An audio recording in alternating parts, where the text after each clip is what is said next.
नमस्कार दर्शक बंधु सुभद्रा योजना को नहीं आसला बड़ अपडेट। एथर सुंदरगढ़ में महिला अकाउंट को टंका पठेबे राज्य सरकार। 20 लाख हिताधिकारी को मिलिबो सहायता राशि। उपमुख्यमंत्री प्रभाती परिड़ा देले बड़ सूचना। पुणी आसिबो सुभद्रा टंका एने बड़ घोषणा करिसेंती उपमुख्यमंत्री प्रभाती परिड़ा। सुभद्रा योजनार प्रथम किस्तिर तृतीय पर्याय टंका आसंता 24 तारिख में खाता को आसवाक जाऊँगी। एथर 20 लाख खाता को टंका आसव नहीं घोषणा कर सारी उपमुख्यमंत्री। पूर्व दुईटी पर्यायर मिली सुभद्रा टंका। पूर्व 60 लाख हिताधिकारी को मिली टंका। एथिरे पुणी आउ 20 लाख महिला को मिल टंका। दशहरा मिलता सुभद्रा भेटी हिताधिकारी खाता को जाई सारी सुभद्रा प्रथम किस्तिर द्वितीय पर्याय टंका। यही पर्यायर 35 लाख हिताधिकारी निकट को 5000 टंका लेखाएं पठा जाइतिला।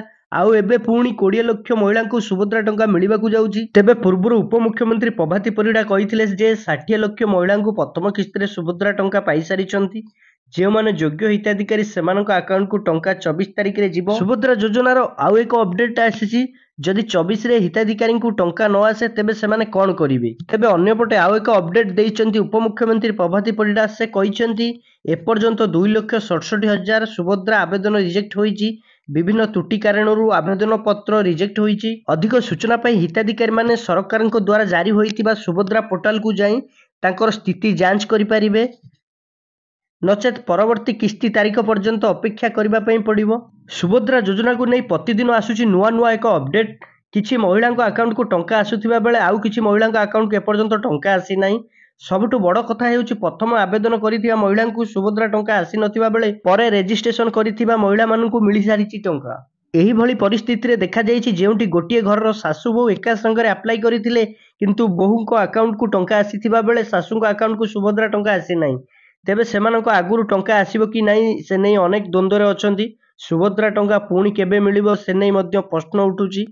जदि यही पर्यायर भी सेमानकु टंका आसीबोनी तेबे सुभद्रा टंका पुणी केबे आसीबो समस्त मन रे द्वंद्व रहिची। एही परिप्रेक्षी रे प्रश्न उठिची जे माने थरे आवेदन करिसेंती ओ सेमानकु टंका आसी नाही सेमाने आउ थरे पंजीकरण करिबाकू आवश्यक कि सेमाने किपरि ए बाबदरे क्लियर हेबे जे सेमानक अकाउंट को परे टंका आसीबो कि नाही सेमाने किपरि क्लियर हेबे। अपडेट अनुसार सुभद्रा योजना रे पुणी प्रस्तुत हेबो सुभद्रा गाइडलाइन।